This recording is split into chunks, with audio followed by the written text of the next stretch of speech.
हरिओम मित्रों, आप सभी का गणेश टीचिंग एकेडमी में स्वागत है। मैं गणेश यादव आप सभी के लिए यूजीसी नेट यूनिट 2 के अंतर्गत हिंदी साहित्य का इतिहास आता है, उसका आज हम भाग 2 लेकर आए हैं।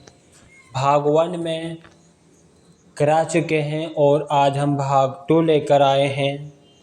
आज हम यह सगुण कृष्ण भक्ति शाखा से आरंभ करेंगे। देखते हैं सगुण कृष्ण भक्ति शाखा की विशेषता। शुद्ध आद्वैतवाद व पुष्टि मार्ग का प्रभाव, लीला में अखंड विश्वास, वात्सल्य का विषाद चित्रण, प्रेम की विराट कल्पना, युग जीवन से कम संबंध, प्रकृति के साथ रागात्मक संबंध, नारी मुक्ति की प्रस्तावना, ब्रज भाषा का प्रयोग, छंद, दोहा, कवित, सवैया। सर्वप्रथम ऋग्वेद के प्रथम मंडल में कृष्ण का उल्लेख मिलता है। गीता में कृष्ण को दार्शनिक व्यक्तित्व की पूरी तरह उद्घाटन होता है। भागवत पुराण के आधार पर प्रथम संप्रदाय माधव संप्रदाय है, जिसमें द्वैतवाद के सिद्धांत पर कृष्ण की उपासना पर जोर है। सनक आदि संप्रदाय के प्रवर्तक निम्बर्क आचार्य हैं, जिसका दार्शनिक मत द्वैत अद्वैतवाद है। रुद्र संप्रदाय के प्रवर्तक विष्णु स्वामी है, जिसका दार्शनिक मत शुद्ध द्वैतवाद है। राधा वल्लभ संप्रदाय के प्रवर्तक हित हरिवंश हैं। गौड़ीय संप्रदाय के प्रवर्तक चैतन्य महाप्रभु है, जिसका दार्शनिक मत आचिंत्य भेद अभेद है। निम्बर्क आचार्य ये निम्बर्क संप्रदाय के संस्थापक थे। नारद मुनि को इनका गुरु माना जाता है। इनका जन्म दक्षिण में हुआ, लेकिन इसकी कर्मभूमि ब्रज क्षेत्र रही। अत्यंत सुंदर होने के कारण इन्हें सुदर्शन कहा जाता था।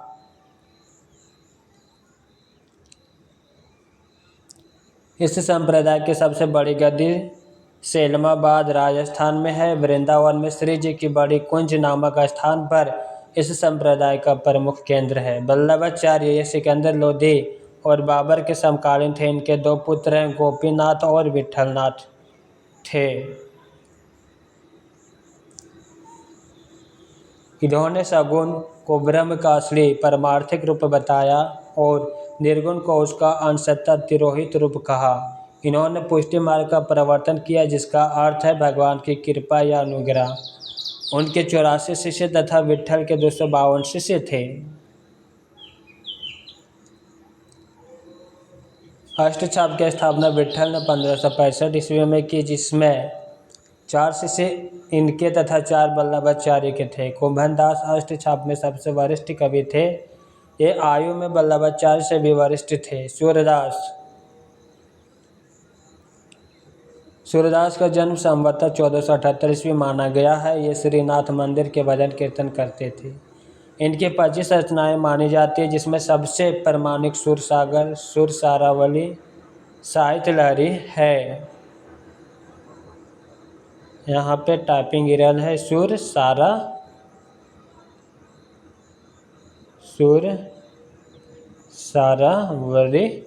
होगा। भागवत पुराण सुरसागर का उपजीव्य ग्रंथ है। इसमें 12 स्कंद एवं 4936 पद है। सूरदास वात्सल्य व श्रृंगार के सम्राट कहलाते हैं। हजारी प्रसाद द्विवेदी ने सुरसागर को स्त्री चरित्र का विशाल काव्य कहा है। हिंदी में भ्रमर गीत का भी परंपरा इन्हीं से मानी जाती है। परमानंद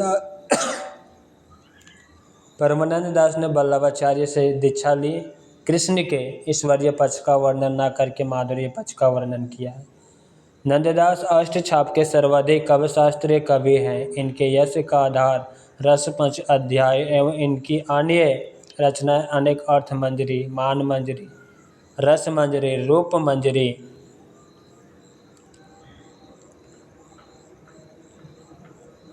विरह मंजरी है। अष्टछाप के प्रमुख कवि कुंभन दास, सूरदास, परमानंद दास, कृष्णदास, गोविंद स्वामी, चित स्वामी, चतुर्भुज दास, नंददास। सूरदास की कविता को हम विश्वव्यापी राग सुनते हैं। वह राग मनुष्य के हृदय का सूक्ष्म उद्गार है। रामकुमार वर्मा का कथन है, हरिवंश की भाषा बहुत समृद्ध और प्रांजल है। इन्होंने ब्रज और संस्कृत में रचनाएं की। इन्होंने अपने गुरु के रूप में श्री राधा जी का स्वीकार किया है। ध्रुवदास हरिवंश के शिष्य थे। इनकी 42 रचनाएं मानी जाती है। इन्होंने राधा वल्लभ संप्रदाय का विषाद वर्णन किया है। मीराबाई ये मेड़तिये के राठौर रतन सिंह की पुत्री थी। इनका विवाह भोजराज के साथ 1516 ईस्वी में हुआ। रणछोड़ जी के मंदिर में भजन कीर्तन करती थी। इनकी भाषा कव्य भाषा राजस्थानी मिश्रित ब्रज थी। श्रृंगार वर्णन में वियोग की प्रधानता है। कृष्ण की कल्पना पति या प्रेम के रूप में की है। प्रमुख रचना गीत गोविंद का टीका, नरसिंह जी का मायरा, राग सोरठा संग्रह। रसखान का मूल नाम सैयद इब्राहिम था। ये तुलसीदास के समकालीन थे। इन्होंने काव्य पद परंपरा को छोड़कर कवित सवैया का मार्ग अपनाया। इसकी भाषा शुद्ध परिमार्जित साहित्यिक ब्रज है। इनके काव्य में श्रृंगार रस की प्रधानता है। इनको पीयूष वर्षी कवि कहा गया है। प्रमुख रचना सुजान, रसखान, दान लीला, अष्टयाम, प्रेम वाटिका।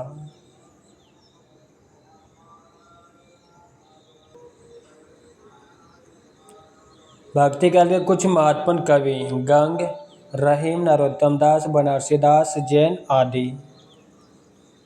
अब हम रीतिकाल को देखते हैं। आदिकाल, भक्ति काल समाप्त हो चुका है और अब हम हिंदी साहित्य का रीतिकाल देखते हैं। रीतिकाल का 4 खंड है। रीति, पहला रीति बद्ध, दूसरा रीति सीधे, तीसरा रीति मुक्त और चौथा रीति इतर। परीक्षाओं में इसकी क्रम से पूछी जाती है। पहला रीति बद्ध, दूसरा रीति सिद्ध, तीसरा रीति मुक्त और चौथा रीति इतर। इसलिए आप लोगों को इसे क्रम बाय आद रखना चाहिए। चलिए आगे देखते हैं। फिर रीति इतर काल को 3 भागों में बांटा गया है।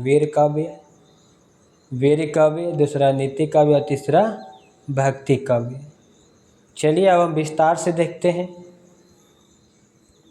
रीतिकाल की सामाजिक सांस्कृतिक पृष्ठभूमि। रीतिकाल का आरंभ उस युग में हुआ जब राजनीतिक दृष्टि से मुगल सत्ता भारत की केंद्रीय सत्ता के रूप में प्रतिष्ठित थी।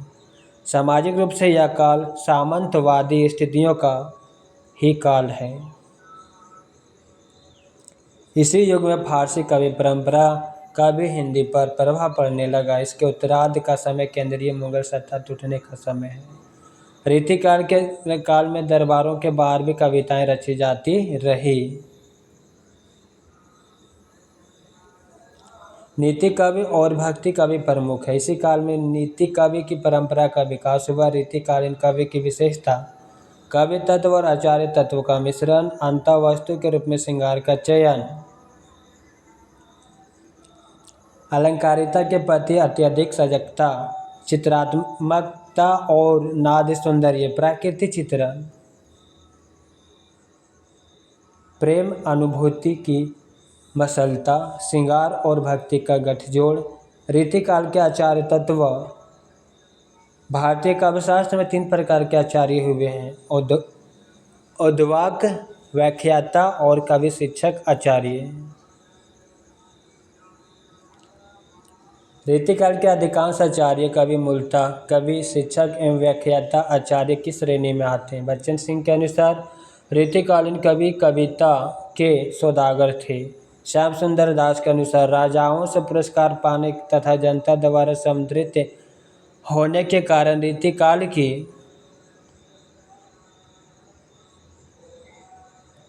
कविता श्रृंगारमयी हो गई और अन्य प्रकार की कविता उसके सामने दब सी गई।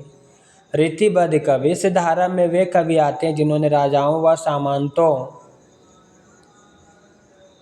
को शास्त्रीय ज्ञान देने के लिए लक्षण ग्रंथों की रचना की।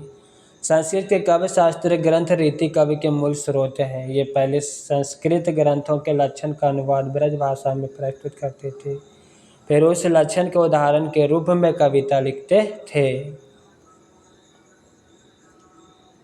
प्रमुख रीतिबद्ध कवि केशवदास डॉक्टर नागेंद्र ने इन्हें रीतिकाल का प्रवर्तक माना। रीतिकाल का समय का परिवर्तन केशवदास के द्वारा भक्ति काल में ही हो गया था। विश्वनाथ प्रसाद मिश्र का कथन है, केशव अलंकारवादी आचार्य थे। इन्होंने महाउद्भट दंडी का अनुसरण किया। केशव निम्बर्क संप्रदाय में दीक्षित थे। इनका उपनाम वेदांती मिश्र था। काव्य शास्त्र के दृष्टि से इनकी कवि प्रिया, रसिक प्रिया, नखशिक, छंदमाला प्रमुख एवं रामचंद्रिका, विज्ञान गीता अन्य महत्वपूर्ण रचनाएं हैं। चिंतामणि ये रसवादी आचार्य माने जाते हैं। लक्षण निरूपण में ये प्राय मम्मट का अनुसरण करते हैं। इन्होंने अपने काव्य में कवित्व और सवैयों का प्रयोग सर्वाधिक किया है। कवि कुल, कल्पतरु, रवि, स्वरी, रस विलास, श्रृंगार मंजरी, छंद विचार इनके प्रमुख रचनाएं हैं। मतीराम का प्रथम ग्रंथ फूल मंजरी को माना जाता है। इनके अन्य ग्रंथ रसराज, ललित लालमा, वृत्त कौमुदी है। भूषण ये रीतिकालीन कवियों में राष्ट्रीय स्वर के कवि माने जाते हैं। इनकी भाषा का स्वरूप सामान्य ब्रज भाषा है। इनकी प्रमुख रचनाएं शिवराज भूषण, शिवावावनी, छत्रसाल दशक आदि। देव का पूरा नाम देवदत्त है। इनकी ख्याति आचार्य एवं कवि दोनों रूपों में होती है। इनके काव्य अंक के विवेचन एवं वर्गीकरण में मौलिकता दिखाई पड़ती है। तात्पर्य वृत्ति की चर्चा की है तथा संचारी भावों की संख्या 34 मानी है। डॉक्टर नागेंद्र ने सुख सागर तरंग संपादक बाल दत्त मिश्र को नायिका भेद का विश्वकोश कहा। नायिका भेद की रचना करने वाले कवियों में कविवर देव का उच्च स्थान है। भावविलास, प्रेमचंद्रिका, अष्टयाम, राग रत्नाकर, देवचरित आदि इनकी प्रमुख ग्रंथ है। भिखारीदास ने सर्वप्रथम तुक को काव्य अंग के रूप में ग्रहण करके विचार किया है। रसलीन का पूरा नाम सैयद गुलाम नबी ये रसवादी आचार्य कवि थे। दोहा पर इनका अद्भुत अधिकार थे। पद्माकर ने श्रृंगार, भक्ति एवं वीर रस के काव्य सृजन किया है। इन्हें जयपुर नरेश प्रताप सिंह ने कवि राज शिरोमणि की उपाधि दी। हिम्मत बहादुर, वृद्धावली, जगत विनोद, गंगलहरी इनके प्रमुख ग्रंथ हैं। अब हम रीति सिद्ध कवि को देखते हैं। रीति सिद्ध कवि इस धारा के कवियों में लक्षण या सिद्धांत प्रस्तुत न करके काव्य शास्त्रीय लक्षणों को ध्यान में रखकर कविताएं लिखी। राजाओं के प्रशस्ति और श्रृंगार की केंद्रीयता जैसी विशेषताएं यहाँ भी देखने को मिलती है। बिहारी, सेनापति, रसनिधि, बैनी, पचनेश, कृष्ण कवि आदि इस धारा के प्रमुख कवि हैं। सेनापति या प्राकृत वर्णन की दृष्टि से अद्वितीय कवि माने जाते हैं। इनके काव्य में श्लेष चमत्कार देखने को मिलता है। आचार्य शुक्ल इनके बारे में कहते ये बड़े ही सुहृदय कवि थे। ऋतु वर्णन तो इनके जैसा और किसी श्रृंगारी कवि में नहीं किया। कवित रत्नाकर, काव्य कल्पद्रुम इनकी प्रमुख रचनाएं हैं। बिहारी ये इस धारा के सबसे महत्वपूर्ण कवि माने जाते हैं। अकबर के शासन के अंतिम दिनों से औरंगजेब के शासन के शुरुआती दिनों तक उनका जीवन काल फैला है। इनके गुरु नरहरिदास थे तथा ये निम्बर के संप्रदाय में दीक्षित थे। टाइपिंग गिरे रहे यहाँ पे नरहरिदास होंगे। बिहारी के ने सिर्फ ग्रंथों की रचना की जिसे बिहारी सतसाई कहा जाता है, जिसमें 713 छंद हैं। कृपाराम कृत हित तारगिनी को हिंदी में सतसाई परंपरा का प्रथम ग्रंथ माना जाता है। ग्रियर्सन इनके बारे में कहते हैं, पूरे यूरोप में एक भी कवि बिहारी के बराबरी नहीं कर सकता है। बिहारी के कवि को पद्म सिंह शर्मा ने शक्कर की रोटी कहा गया है। बिहारी रत्नाकर जगन्नाथ दास रत्नाकर कृत बिहारी सतसाई का सर्वोच्च प्रमाणिक टीका है। अब हम रीति मुक्त कवि देखते हैं। ये रीतिवाद की कविगत रूढ़ियों का पालन नहीं करते। दरबार में रहकर भी ये कवि अनुभूति की प्रामाणिकता तथा दायित्व मूलक प्रेम का पालन करने वाले कवि हैं। यह मूलतः आत्म प्रधान और व्यक्तिगत अनुभूतियों का कवि है। इस धारा के सर्वप्रमुख कवि है घनानंद। अन्य कवियों में आलम, बुद्धा, ठाकुर, द्विजदेव है। आलम ने आलम केली मुक्तक संग्रह की रचना की है। ये जाति से ब्राह्मण थे जो शेख नाम के रंगरेजिन से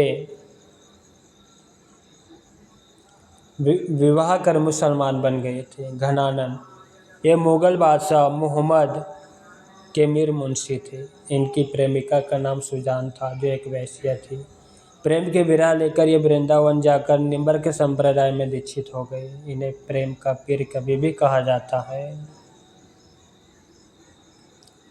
इन्हें संगीत का अच्छा ज्ञान था। इन्होंने कई सवैयों की रचना समस्यापूर्ति ढंग पर की है। भारतेंदु हरिश्चंद्र इनकी रचनाओं का संग्रह सुंदरी तिलक नाम से किया। आचार्य विश्वनाथ प्रसाद ने इनकी संपूर्ण रचनाओं का संग्रह घनानंद ग्रंथावली शीर्षक से किया, जिसमें कुल 502 छंद है।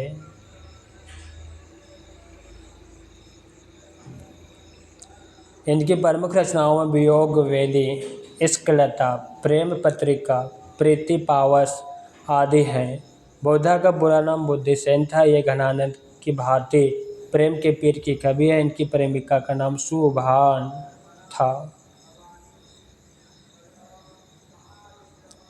द्विजदेव की रचना श्रृंगार लतिका सौरभ श्रृंगार बतीसी है। अब हम रीति इतर कवि को देखते हैं। इसके 3 खंड थे, पाला खंड और वीर काव्य। यह धारा दरबार से जुड़ी हुई है, लेकिन इनका मिजाज दरबारी नहीं है।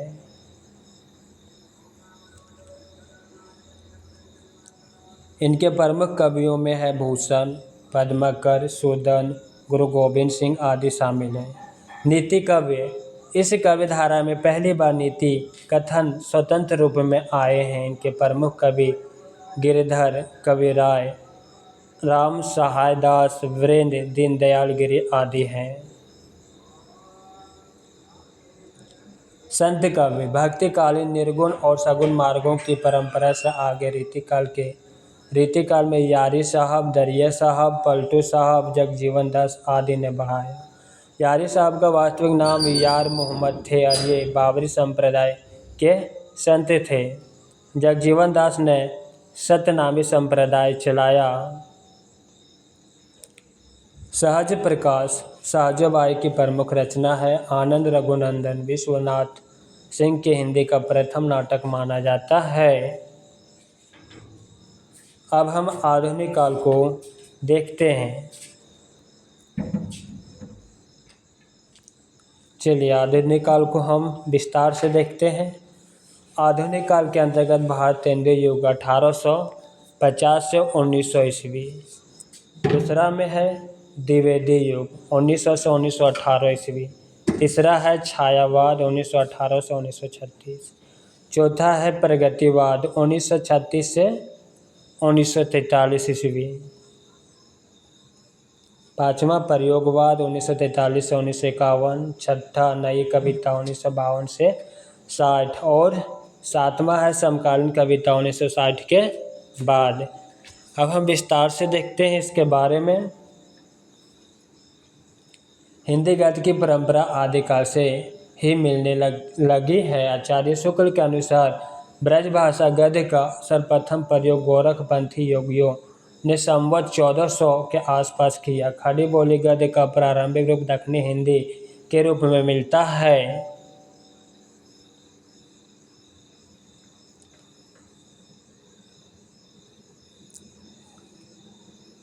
आचार्य शुक्ल ने खड़ी बोली गद्य का प्रारंभ चंद छंद वर्णन की महिमा से माना है। खड़ी बोली गद्य के विकास आरंभिक चरण से संबंध 4 महाअनुभव हैं। पहला सदा सुखलाल नियाज, दूसरा इंशा अल्लाह खान,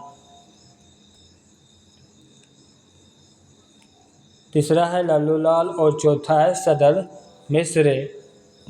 आचार्य शुक्ल के अनुसार गद्य की एक साथ परंपरा चलाने वाले उपयुक्त 4 लेखकों में से आधुनिक हिंदी का पूरा आभास मुंशी सदा सुखलाल और सदल मिश्र की भाषा में ही मिलता है। गद्य का प्रवर्तन करने वालों में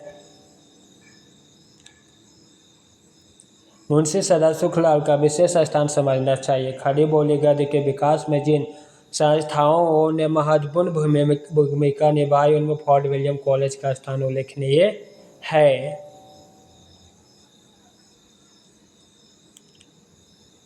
फोर्ट विलियम कॉलेज की स्थापना 1800 ईस्वी में वेलेजली ने की थी। भारतेंदु और उनके युग के बारे में अब विस्तार से देखते हैं।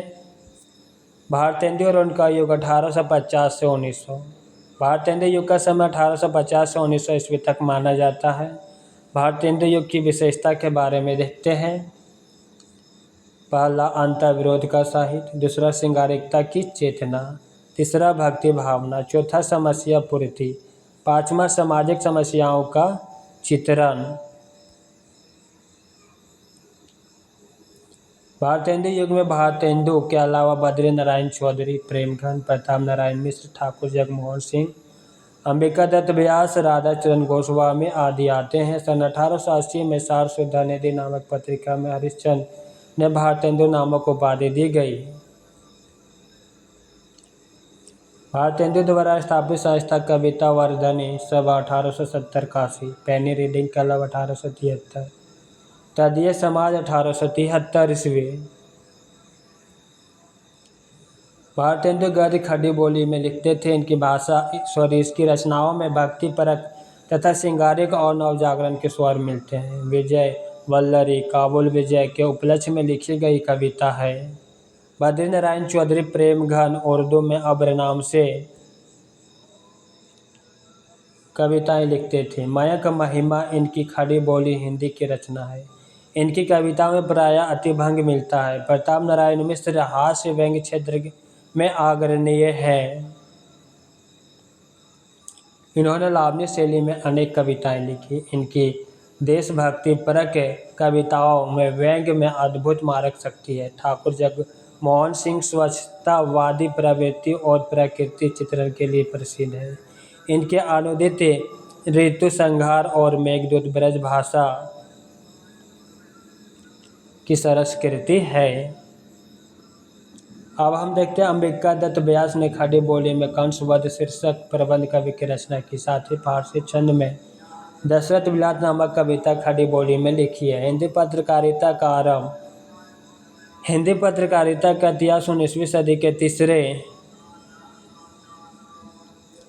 दशक से प्रारंभ होता है। हिंदी का प्रथम समाचार पत्र उदंत पंडित जुगल किशोर को माना जाता है। इसके संपादक थे। यह 30 मई 1826 कलकत्ता से हुआ प्रकाशन। 30 मई को राष्ट्रीय हिंदी पत्रकारिता दिवस मनाया जाता है। 1829 में राजा राम मोहन राय ने बंगदूत पत्रिका का प्रकाशन शुरू किया, जो अंग्रेजी, फारसी और बंगला भाषा में निकलती थी। हिंदी भाषी क्षेत्र से हिंदी में प्रकाशित होने वाले प्रथम अखबार बनारस अखबार 1845। इसके संपादक राजा श्री प्रसाद सितारे हिंद हैं।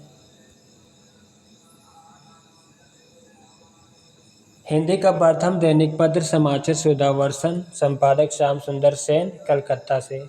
भारतेंदु ने 1868 में कवि वचन सुधा नामक पाक्षिक पत्रिका का प्रकाशन शुरू किया, जो साहित्य, समाचार और राजनीति की पत्रिका थी। भारतेंदु ने 1873 में हरिश्चंद्र मैगजीन नामक मासिक पत्रिका का संपादन किया। 1874 में भारतेंदु ने बाल बोधनी नामक पत्रिका का संपादन शुरू किया। 1897 में काशी में नागरिक प्रचारणी पत्रिका का प्रकाशन प्रारंभ हुआ।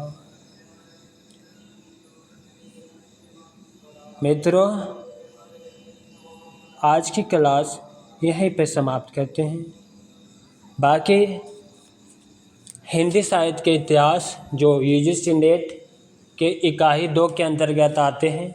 बाकी जितने बच्चा हैं वो अगला क्लास में समाप्त कर देंगे। इस तरह से हिंदी साहित्य का इतिहास 3 भागों में समाप्त हो जाएगा। 1 और 2 भाग हो चुका है, तीसरा भाग नेक्स्ट वीडियो में लेकर आएंगे, जिससे यूजीसी नेट जीआरएफ का इकाई 2 समाप्त हो जाएगा। आज की वीडियो यहीं पे समाप्त करते हैं। वीडियो कैसा लगा कमेंट में अवश्य लिखिएगा, साथ ही अपने मित्रों को शेयर अवश्य कीजिएगा। हरिओम।